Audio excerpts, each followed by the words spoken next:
Kalau dengar orang tua saya, lu harus wajib ngurusin suami ini gitu. Betul, ngurusin suami itu yang mengurusi itu. Coba kamu ke Arab, nggak ada tuh. Nah, seorang suami itu qawwam, arijalu qawwamuna 'ala nisa. Laki-laki itu pemimpin bagi seorang wanita, bagi istrinya di sini. Nah, ketika istrinya mendapatkan pendidikan agama yang benar, tentunya dengan sendirinya dia tidak mesti disuruh gitu loh. Tapi ingat, di situ tuh bukan kewajiban, tapi kalau sudah menempatkan sebuah kewajiban, kalau dia tidak lakukan dosa. Enggak begitu. Keutamaan. Kalau dia kerjakan dia dapat pahala, kalau dia nggak kerjakan dia nggak berdosa. Tapi karena banyak pemahaman yang salah, istri nggak ngerjain pekerjaan rumah, kemudian ini dan itu dan sebagainya, sehingga kita mau pakai bajunya masih kotor misalkan. Rasulullah nggak mencontohkan. Rasulullah tuh jahit sendiri bajunya kalau ada yang sobek, kalau mau nyuci sendiri, nggak dilayani loh. Cuman pemahamannya ya begitu kan. Jadi dari sekarang orang ngaji tua, makanya. dari pertama orang tuanya. Ya, jadi ngaji, jangan pemahaman orang tuanya. Ini Cuman, masalah hukum ya. Alhamdulillahnya istri saya ngikutin pemahaman orang tuanya ya. Buat saya ini enak juga. Kayaknya sih nggak gitu. Kalau saya tahu tetangga biasa. kalau dari muda Ya itu kan dari pemahaman lagi, Bi. Larinya dari pemahaman. Pemahaman. Kalau pemahaman saya Istrinya gitu. Ini cari sekarang si Febri aja kalau istrinya kan Nggak sering kenapa-napa melayani ibunya istrinya diomelin ya sama diomelin mertua. sama emaknya. Masih itu diomelin. Nah sekarang kita sambil ngaji nih Pak. Sok aku diterangkan seperti ya udah wajib. Itu Biar sudah Bang jelas. Dadang sama Bang Manap juga percaya. Kan ini versi perempuan, padahal bukan versi itu, tapi itu ilmu. Tentunya udah nikah. Selera suami kan masakin buat suami. Tapi saya udah tahu selera dia tuh pedes. Masakin selera sendiri. Kalau Kayak kayak itu yang Betawi yang orang Sunda lah, kan. dengerin. Kalau istri masakin suami itu bukan kewajiban, jadi jangan menuntut. Alhamdulillah sudah dimasakin gitu. Harusnya suami yang menyediakan segala sesuatu untuk istrinya. Nah, kalau istri memasak, cuciin pakaiannya, ngurus rumah dan sebagainya, sebenarnya itu bukan tugas istri. Itu mah sebuah kebaikan dari istri, dan kalau ikhlas ngerjainnya jadi sedekah. Tapi kalau enggak, ya nggak apa-apa juga gitu. Jadi jangan merasa aku nikahin kamu tuh kan untuk melayani saya. Hey, halo, melayani hanya di tempat tidur, bukan disuruh masak. Wah enak banget. No, tanya hukumnya Pak. Maaf sekalian Bapak. Hei, Pak, Iya. ayo deh sekali lagi dibicarakan. Kan itu dari pihak laki-laki, ini berapa perempuan. Nah, setuju. Setujunya yang mana dulu? Tadi sangkanya aku ngarang lagi.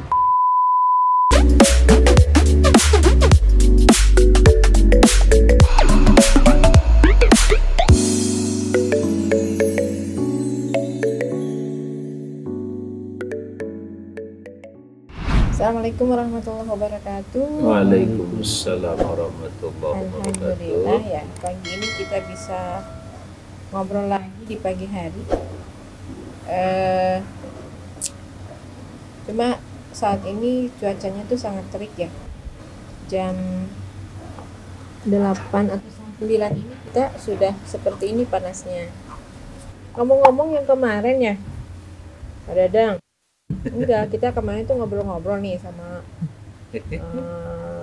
Pak Dadang. Jadi banyak hal lah gitu loh, secara tidak langsung. Kemarin tuh beliau masih kekeh merekeh gitu ya, bahwa hak istri itu apa, hak suami itu apa. Tapi kalau dimasuk-masukkan tuh nyereng wae, nggak mau terima gitu dengan alasan itu ajaran orang tua gitu. Sebenarnya kan kalau menurut Islam gitu ya, makanya Pak Dadang kalau dalam rumah tangga menurut Islam itu kita itu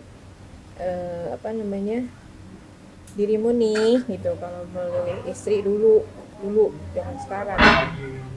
Bagi Yang pertama memang dalam hadisnya itu dilihat kecantikannya dulu, kemudian kecantikannya, kemudian keturunannya, hartanya, yang terakhir adalah adil.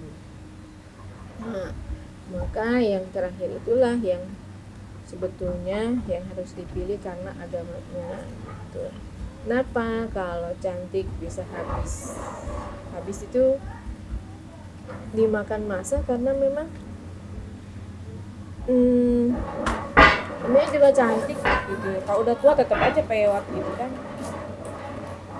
Kemudian kekayaan pun bisa habis kalau nggak bisa mengelolanya. 3, keturunan. Nggak boleh membanggakan keturunan. Belum tentu keturunan kesalahan orang tua kita, kalau kita belum tentu kaya. Kalau dikasih warisan kan cepet habis kalau nggak bisa memanage. Tapi kalau masalah agama, subhanallah, nah agama ini yang harus dipahami bahwa dengan agama ini tuntutan kita dalam semua aspek gitu ya, tentunya kita mengarahnya kepada agama.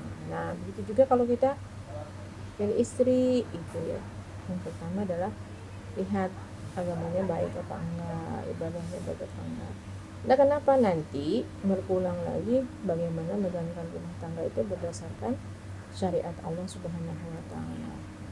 Laki, dalam hal ini suami gitu ya, kemudian juga istrinya. Nah tanpa tuntunan agama ya kacau lah gitu. Nah, makanya agama itu kalau diartiin tidak kacau, tidak agama kacau. Jadi tidak orang yang beragama itu harusnya hidupnya tidak kacau. Nah kemarin kan udah tuh sampai tuh kita membahas sampai bahwa sampai urusan nyuci, masak ya, terus apa lagi Bang Menap? Nyuci, masak, ngepel ya, beres rumah, ngurus anak. Coba nih, seorang istri itu tugasnya sebetulnya lebih berat loh. Coba bayangkan dari mulai bangun tidur sampai mau tidur lagi, pekerjaannya tidak selesai gitu, belum berhenti. Apalagi yang punya anak kecil, sampai tidur pun dia tidak nyenyak senyenyak bapak-bapak, karena akan bukan terganggu sih sebenarnya, pasti anaknya tengah malam minum susu, artinya ibunya harus bangun dan seterusnya. Kalau bapak-bapak mah ya halo yang sudah punya anak, bapak-bapak mah tidur pada aja, duduk pura-pura. Nah, ini jangan terhakimi ya, jangan merasa terhakimi, karena di sini harusnya ngaji. Kemarin kata saya Betul, makanya ya. ngaji ya, ngaji bukan sekedar ngaji ya, tapi mengkaji, dikaji kemudian bisa diterapkan dalam kehidupan kita. Nah kemarin ya kita obrolan itu sampai pada bagaimana sih sebetulnya hak istri atas suami atau kewajiban istri terhadap suami. Nah enaknya memang kita ngobrol-ngobrol pas sedang ngobrol ya, tapi ada rujukan gitu, ada kitabnya, ada rujukannya. Nah tepatnya dulu kalau di pesantren kita ngaji yang namanya kitabnya Uqudul-Jen. Nah itu kita bisa belajar di situ tentang bagaimana kehidupan berumah tangga, kemudian hak istri, hak suami, kewajiban istri, kewajiban suami, itu dibahas tuntas di situ. Agar apa? Agar kita mengetahui ya sama-sama ya, bukan kayak kemarin kan obrolan kita tuh pokoknya semua yang ada di rumah itu tugasnya istri. Kami nggak mau tahu, tugasnya cuma nyari uang, nyari nafkah gitu. Nafkah sendiri ada 2 gitu, nafkah lahir, nafkah batin. Nah biar harmonis itu senantiasa ada dalam rumah tangga kita, makanya ya harus ada ilmunya gitu. Kalau enggak ya tadi main ego-egoan gitu. Kata Pak Dadang, wah itu tugas kamu, masak, nyediain saya makan, nyediain baju saya sudah rapi, beres-beres rumah. Apa bedanya asisten rumah tangga dengan istri? Gimana Dang? Halo. Pak Dadang. Gimana menurut Pak Dadang tuh? Iya, pemahaman saya sih begitu. Bukan balik lagi di kamari dari kemarin nih gitu. Bahwa pemahaman saya begitu tadi ya. Pokoknya tugas istri itu di rumah, mengerjakan seluruh urusan rumah tangga. Yang jelas kerjasama. Kalau beda nih Nggak sekarang. terlalu membebankan suami. Nah, alhamdulillah berarti udah ada yang nyangkut tuh kemarin ngobrol dan ngajinya. Intinya bahwa sesungguhnya ya tadi balik lagi kemarin. Semua pekerjaan yang namanya orang rumah tangga itu kan harusnya saling ya, saling membantu. Begitu yang dicontohkan oleh Rasulullah gitu. Ya, saling membantu, tidak membebankan.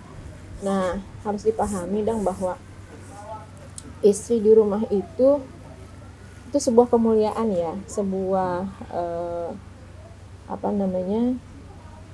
kebaikan, sebuah keutamaan untuk istri bila bisa melakukan semua hal di dalam rumah tangga, yang ngurus anak, ya ngurus suami, kemudian mempersiapkan seluruh kebutuhan suami. Tapi ya jangan kayak kemarin gitu, bahwa itu kewajiban. Nggak ada kata-kata kewajiban ya, keutamaan.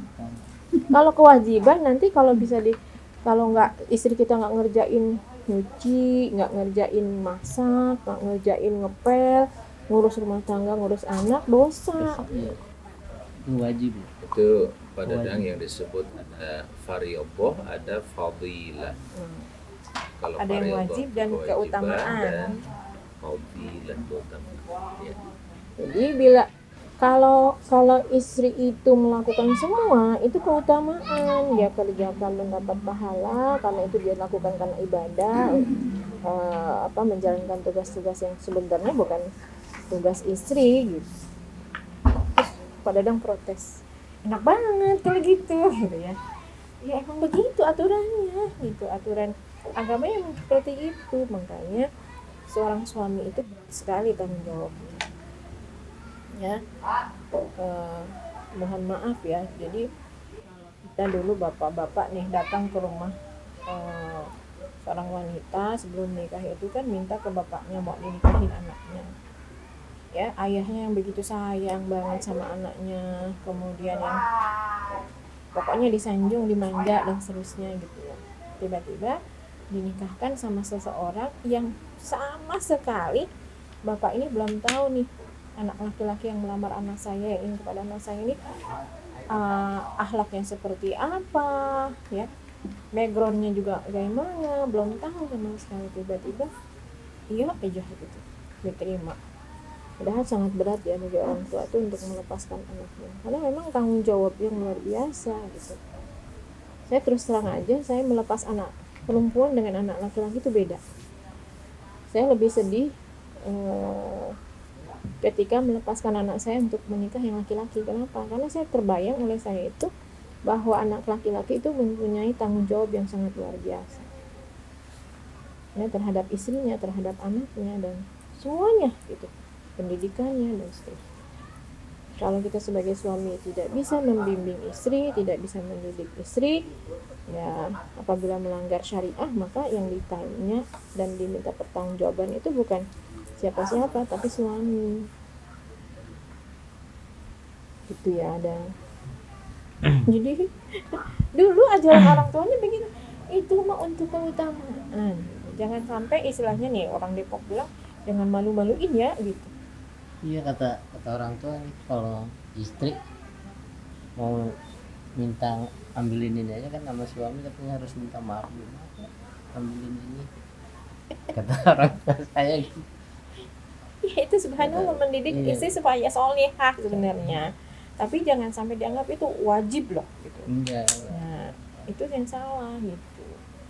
Jadi kalau istrinya sebenarnya kalau istrinya sudah paham agama itu insya Allah nggak sulit lah ya, nggak sulit. Jadi karena dia melakukannya ini ridho karena Allah gitu, apapun dia mengambilkan air minum gitu, terus ngasih makan gitu.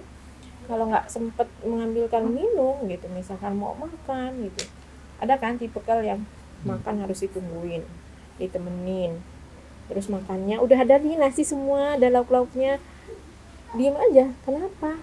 karena belum disendokin gitu ya. Subhanallah, alhamdulillah, wala ilaha illallah, wallahu akbar. Itu disendokin dulu.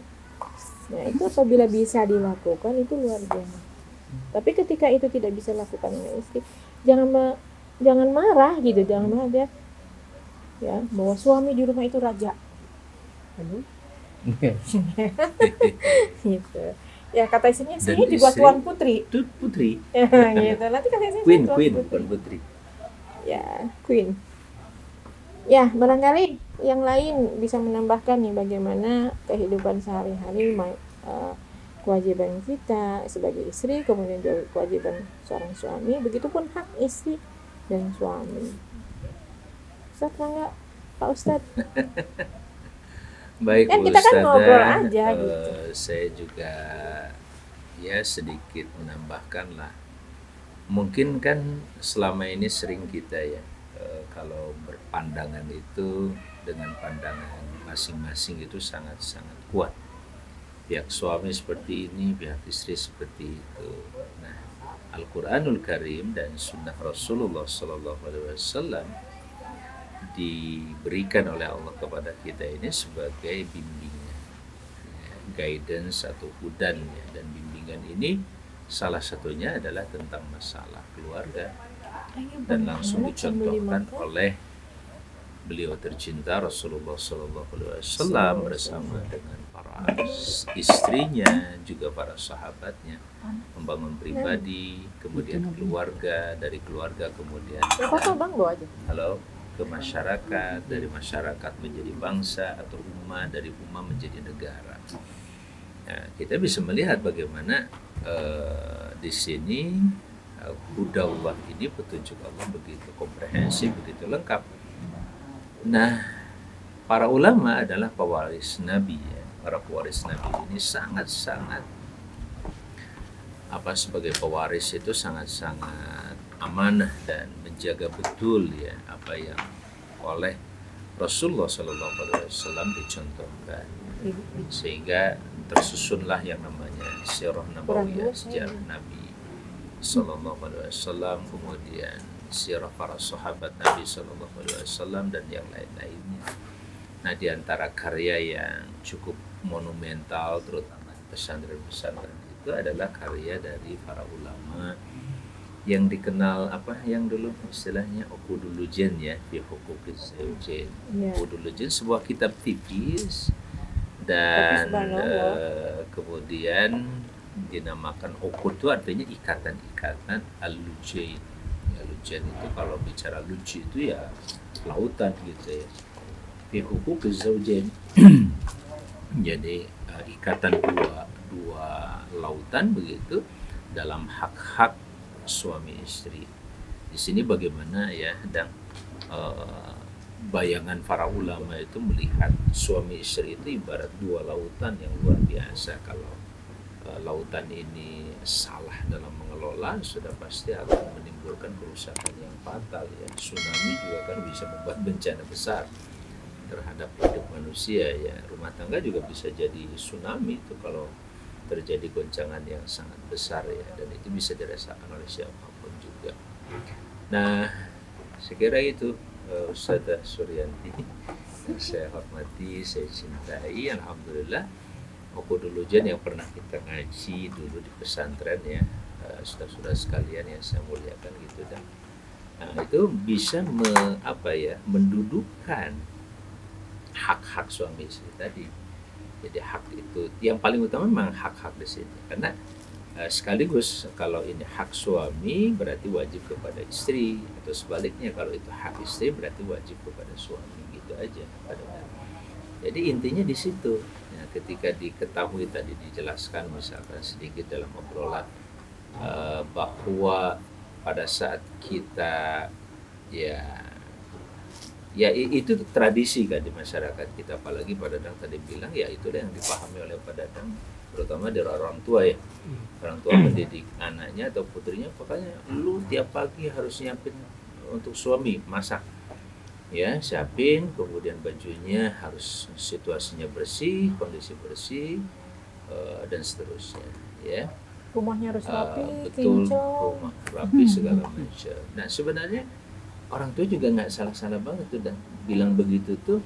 Betul. Artinya Mendidik yang dia inginkan itu bagaimana suami itu misalkan sudah tersedia yang namanya baju bersih, makanan untuk sarapan atau makan siang, makan sore, atau rumah yang tertata rapi.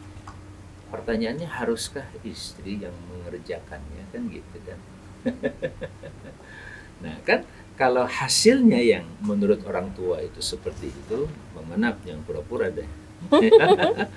Ya, berarti kan sampai begini kan, ya Ustazah Wida ya, kan sampai kalau memang bukan tidak wajib atau bukan kewajiban istri yang mengerjakannya, berarti kalau gitu suami harus menyediakan, maaf ya, yang membantu di rumah begitu. Bahkan menurut sebagian imam, kalau nggak salah Imam Maliki ya, saya baca, boleh dicek ya di Google ya, kita kan lagi ngobrol nih.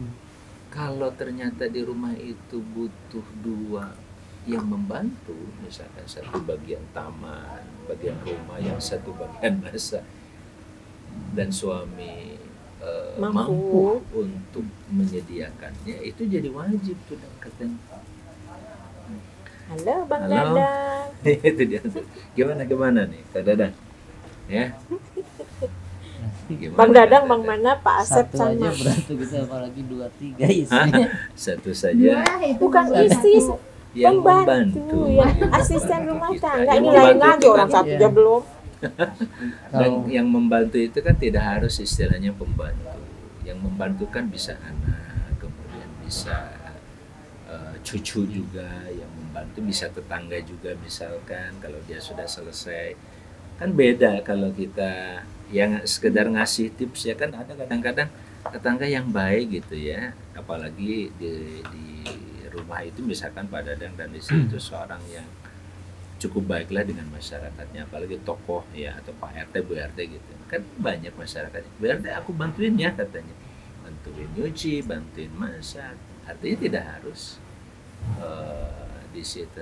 Ini kalau dari sisi perspektif ya, atau pandangan orang tua tadi. Karena saya melihat nggak salah dia mengungkapkan begitu. Itu pendidik Cuman kok, yang- itu sebenarnya iya. mendidik. Cuman dia yang sering dipahami kan, kalau harus bersih itu berarti dia harus ngerjain tuh, dia nyuci sendiri. Nggak harus dia yang nyuci sendiri, karena ada laundry loh. Halo? Bener nggak Pak Dadang? Allah Orang tua sebetulnya berkewajiban ya mendidik anak-anak putrinya gitu, agar memang jadi terampil gitu ya, menjadi terampil, kemudian pandai untuk bisa memanage dalam rumah tangganya. Kalau seandainya di rumah tangganya itu belum bisa seperti yang tadi Ustadz bilang itu, kalau ada yang bisa membantu ya memang jadi kewajiban gitu nih suami gitu. Tapi kan itu hal lain lagi ya. Cuma saya di sini inginnya kita ini paham gitu loh. Ya, kalau kita paham, dua-duanya paham, nggak ada yang sulit sebenarnya. Semuanya ringan, bisa dikerjakan sama-sama gitu ya, nggak perlu juga yang membantu. Seandainya kita bisa bekerja sama, kenapa enggak gitu. Cuma yang dikhawatirkannya itu tadi ya, kemarin itu bilang pembagian tugas gitu. Kan? Dan itu wajib. Nah ini jangan sampai kata-kata wajib ini menjadi klaim di otak kita gitu loh, bahwa kewajiban istri itu kan melayani suami gitu.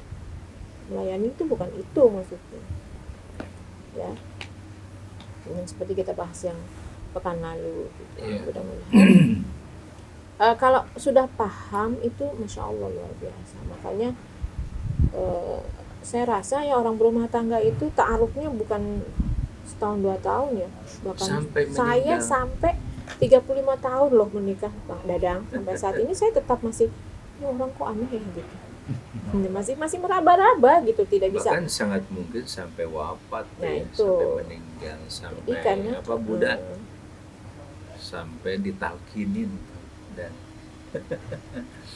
Ya, itu yang iya. mau menak ditalkinin ya, mana mau meninggal ditalkin sama istri atau sebaliknya begitu. sampai detik-detik wafat itu ya masih harus mengenal. Makanya kita selalu belajar ya dari hari ke hari, bisa memahami satu sama Makan lain. Pak Dadang, tenang saja. Dan nggak ini, jadi nggak enak makan ya. Iya. Jadi itu yang saya maksud tadi, kalau kita paham bahwa ini loh hak istri. Hak istri itu Masya Allah ya, dia harus punya hak dapat nafkah lahir batin. Kemudian bila suaminya beli baju, nih sederhana bang, istrinya juga harus beliin baju. Suaminya doang yang beli baju. Loh. Gitu dah. Pak Dadang gimana? Kemarin dapat baju berapa kemarin? Dapat kaos, dapat baju, dapat Istri nggak dibeli. Bukan Yang beli kewajiban baju saya, bukan kewajiban saya. Waduh, itu bukan kewajiban saya. Artinya itu sampai diibaratkan seperti itu, gitu ya. Sampai harus seperti itu, gitu. Itu bukan ibarat, diharuskan seperti itu. Ya, apabila kamu makan enak, ingat istri kamu, beliin besok pulang gitu. Nah, Bang Mana ketawa. Ya itu kan begitu kan, betul nggak Pak Ustadz tuh? Tanya. Ya kan? Istri saya gini teh, umpamanya nih cucian banyak kan ya, Mm-mm. udah itu aja kan, kata saya udah di laundry aja, Mhm. ntar yang bayar. Ini buat gua sih nih katanya laundryannya gitu. Nah nggak apa-apa, dan kamu harus kasih, harus. Ya, kan bukan salah suami kan orang. orang Tapi dia Nggak ya apa-apa. udah laundrynya ke saya aja, tapi harus dibayar. Betul. Jadi dia dicuciin tetap, tapi duitnya diambil lagi. Masalahnya itu. Ngambilnya sama dia. Nah itu namanya suami pelit.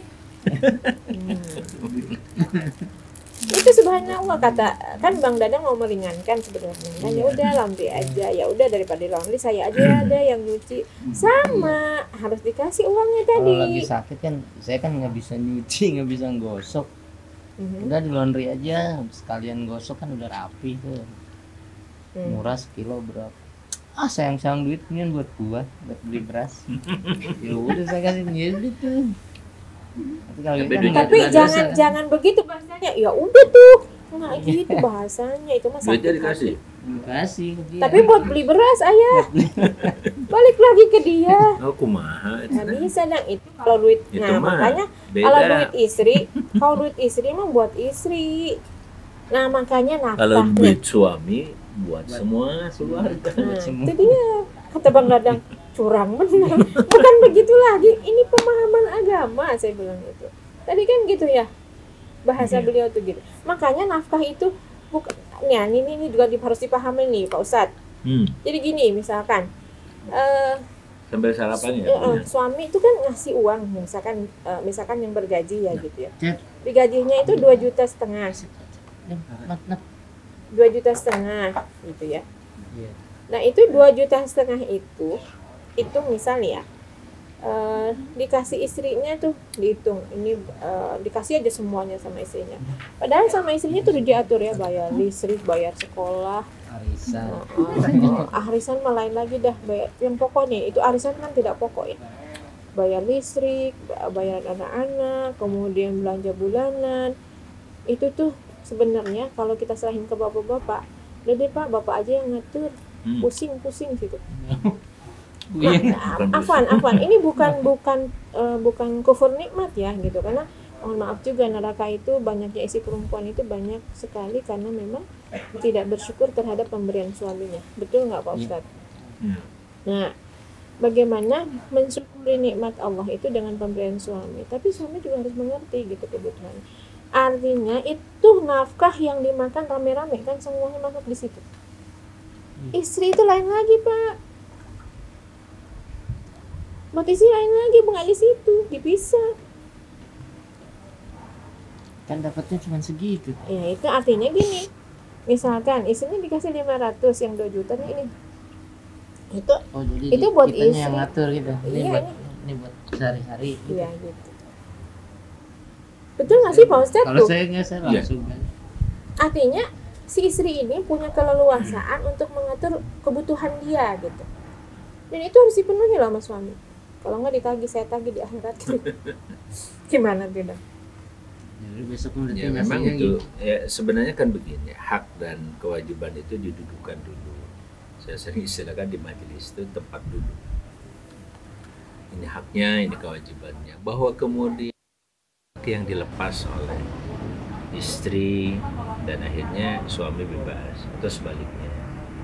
Ya, ada hak-hak suami yang dilepaskan, ya selama itu kaitan dengan konteks kemanusiaan. Tapi kalau sudah menjadi hak Allah dan kewajiban kita suami istri, itu beda lagi ceritanya dong. Gitu. Kalau misalkan tentang sholat fardu nih, sholat fardu kan itu hak Allah, ya kewajiban terhadap kita. Nggak bisa misalkan lu jangan sholat, nggak bisa gitu. Kalau istri mau sholat fardu nggak boleh ada yang melarang. Ya begitupun suami mau melakukan sholat fardu. Kalau yang sunnah itu bisa ditunda.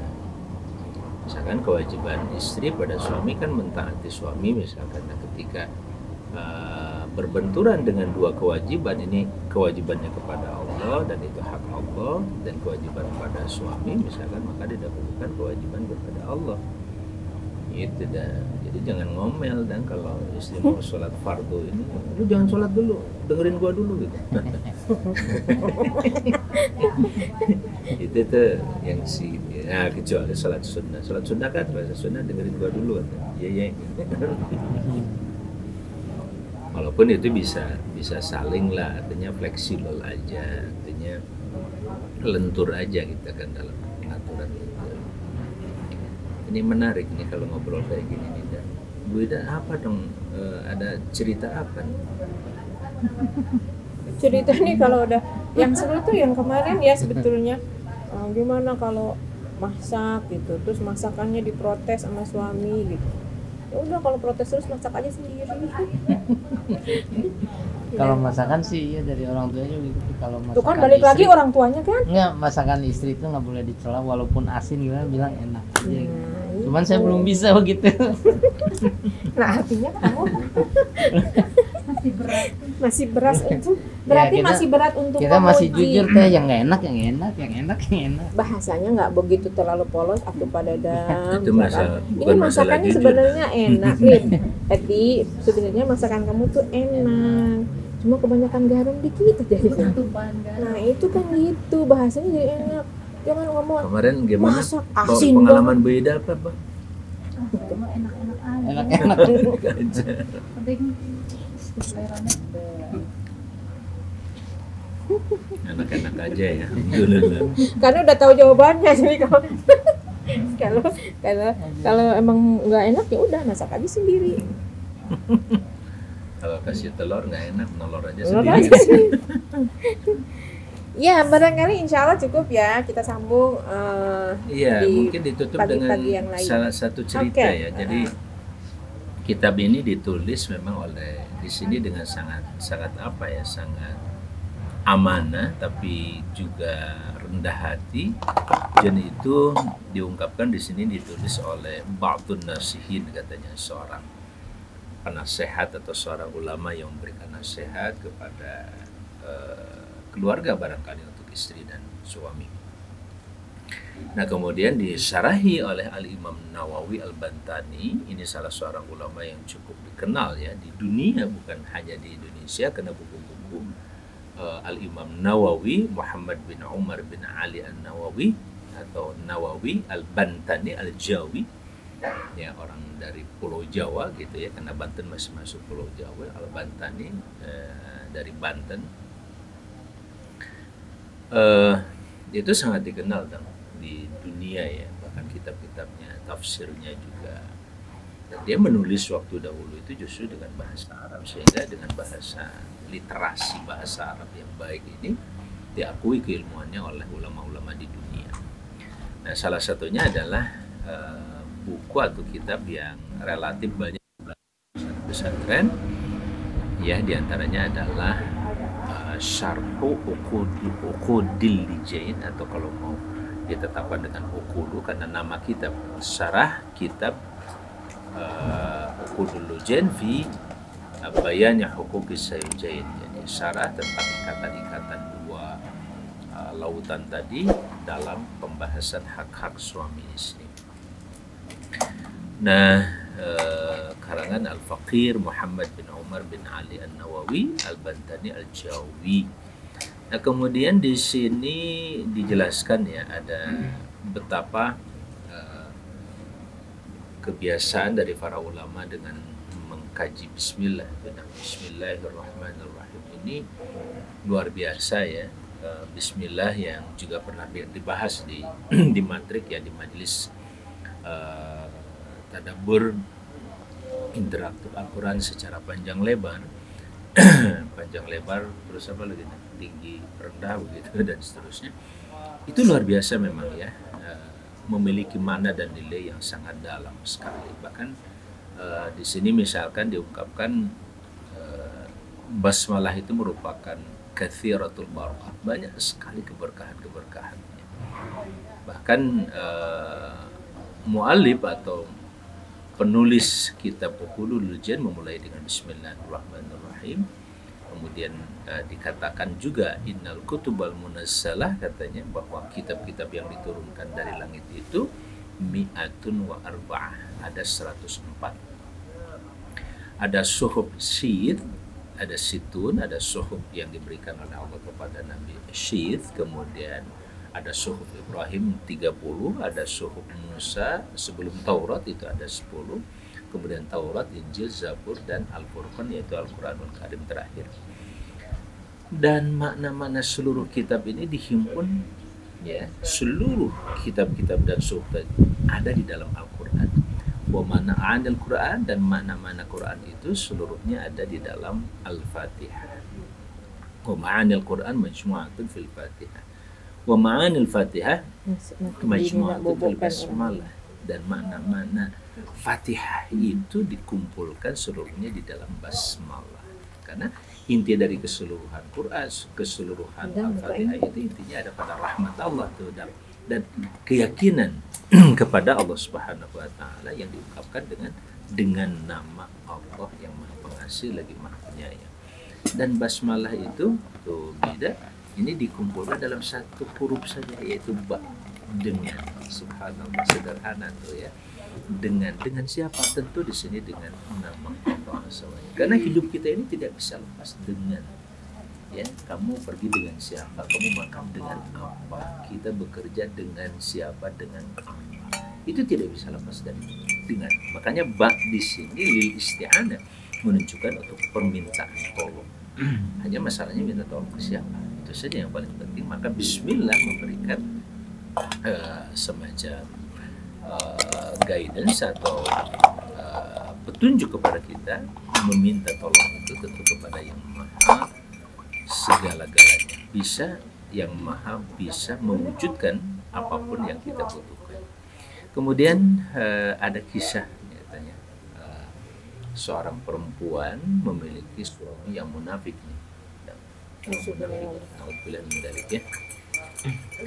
Dan dia itu kalau wakana taqulu ala kulli syai'in min qaulin aw fi'lin gitu, kalau dia melakukan apa saja dan mengatakan apa saja selalu mengucapkan bismillah. Suaminya ngomong, la fa'alanna ma akhjalaha bihi, saya akan lakukan sesuatu yang bikin malu dia. Saya bikin malu dia dengan sesuatu itu. Nah, terus diserahilah semacam surah, ada bingkisan ya. Dan suami itu mengatakan ihfadhih, tolong jagain ya gitu. Nah, taruh dengan baik. Wadu'atha fi mahallin wadathatha, kemudian ditaruhlah dan ditutup. Kemudian faghafalaha, sampai suami itu juga pura-pura lupa gitu ya, yang atau membuat istrinya lupa lah terhadap hal itu sudah cukup lama.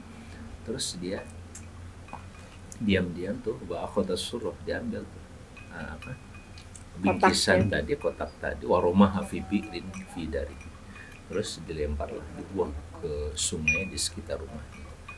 Satu saat thumma talabaha minha, terus diminta lagi kepada istrinya, mana bingkisan itu? Faja'at ila mahalliha, maka si istri pergi ke tempat penyimpanan itu, padahal sudah dibuang kan tadi. Qalat, dan dia seperti biasa, Bismillahirrahmanirrahim. Dia ambil Bismillahirrahmanirrahim. Ini luar biasa. Fa'amarallahu ta'ala Jibril, lalu Allah memerintahkan kepada Jibril secepatnya alaihi salam ayanzila sari'an, turun secepatnya, wa yu'ida surrata, dan mengembalikan apa yang dibuang tadi itu, kotak yang dibuang tadi atau bingkisan dibuang tadi, ila makadiha, ke tempat yang persis dalam keadaan kering tentu saja.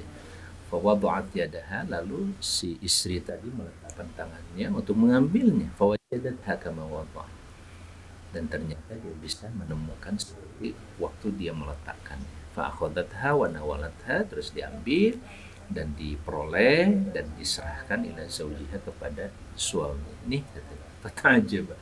Suaminya kaget. Ya, Isinya kalau bindalik, jengking ya? padahal sudah dibuang. Pasti bukan kalau jengking bukan. Bukan. Bingkisan Kisahnya ini masih hanya masalah bungkusan gitu aja. Jadi dia menguji istrinya dengan bungkusan tadi itu, dan sang istri itu sangat komitmen dengan bacaan basmalah tadi. Ya, dia kaget banget gitu, padahal tadi sudah dibuang, kok ada lagi di dalam. Wataba, akhirnya sang suami bertaubat ila Allah Ta'ala min nifaqiha, dari kemunafikan. Alhamdulillah ya hamdan nastaftihu bihil khairat. Kata Al-Imam Nawawi, segala puji milik Allah, dengan puji yang kita mohon dibukakan dengan puji itu al-khairat, segala bentuk kebaikan demi kebaikan. Jadi kata alhamdulillah juga merupakan alat ya, atau sarana untuk membuka berbagai macam kebaikan demi kebaikan. Jadi gitu tuh, dan setiap kita dapat kenikmatan, alhamdulillah. Dengan alhamdulillah Allah bukakan lagi, Allah bukakan lagi kebaikan-kebaikan dan keberkahan. Mungkin itu saja yang baru sedikit kita kutip dari kitab ini, Mangga, insyaallah. Alhamdulillah ya, artinya semakin jelas ya Pak Dandan. Inti dari yang terakhir itu yang perlu dicatat para suami, siapapun kita, termasuk istri. Kita ini sangat berlindung dari sifat-sifat nifak ya, munafik, alhamdulillah min. Apa yang diomongin sama perbuat itu beda banget. Kan banyak orang sekarang mencari pencitraan ya, ingin dibilang baik, dibilang suami paling baik gitu, padahal Pencitraan suami buat jauh istri. gitu. Itu sebaliknya. Atau sebaliknya, sama aja gitu. Nah, ini perlunya kita tazkirah ya, saling mengingatkan, karena kan semua pasti akan tergelincir terkecuali gitu orang yang senantiasa mengingat Allah dan beramal soleh. Nah, rumah tangga itu juga kan tujuan kita dari awal itu ingin menyempurnakan agama kita. Makanya orang yang sudah bisa menyempurnakan agamanya tentunya harus dijalani dengan sebaik mungkin, hanya mengharap ridho Allah Subhanahu wa Ta'ala. Dan kita juga tidak menjamin ya bahwa di tengah-tengah perjalanan pernikahan itu banyak kerikil, banyak ujian, banyak cobaan. Cuma ya balik lagi kepada diri kita, ya mau kemana sih ujungnya gitu loh. Kenikmatan dunia ini kalau saya bilang cuma sampai tenggorokan. Apapun yang kita makan saat ini cuma sampai sini gitu. Setelah ke bawahnya udah nggak terasa. Itulah dunia sebetulnya. Ya tadi ya Dan, misalkan parasnya cantik, Manap juga, masih muda dan seterusnya gitu. Ya sama gitu, Pak Dadang, Pak Acep. Amang. Yang penting ya Pak Amang termasuk di dalamnya. Artinya semuanya ini mata morgana gitu ya, dunia ini sebentar saja. Nikmat dunia itu ya begitu gitu. Cuma kadang-kadang kita ini lebih banyak nafsu ketimbang kembali lagi kepada keimanan dan seterusnya. Makanya kita berlindung kepada Allah Subhanahu wa Ta'ala. Mudah-mudahan kita senantiasa menjadi hamba-hamba Allah yang senantiasa lebih mendekatkan diri, kemudian menjadi hamba yang diridhoi. Tentunya dalam berumah tangga ini, insyaallah. Dan kita akan sambung ya obrolan kita ini di kesempatan yang lain. Tetap kita ingin membahas tentang kitab Uqudul walaupun hanya sedikit tapi makna dan untuk memperbaiki kehidupan kita dalam rumah tangga. Ngobrol di pagi hari seperti ini. Sekarang udah mau tambah siang ya, mataharinya tambah tinggi. kita akhiri dengan kifaratul majlis. Subhanallah. Subhanallahumma wa bihamdika, asyhadu an la ilaha illa anta, astaghfiruka wa atubu ilaik. Alhamdulillah. Assalamualaikum warahmatullahi wabarakatuh. Waalaikumsalam. Jangan lupa like, share, subscribe. Channel inspirasi dari Kang Haji Amang Safrudin ya. Jangan lupa subscribe.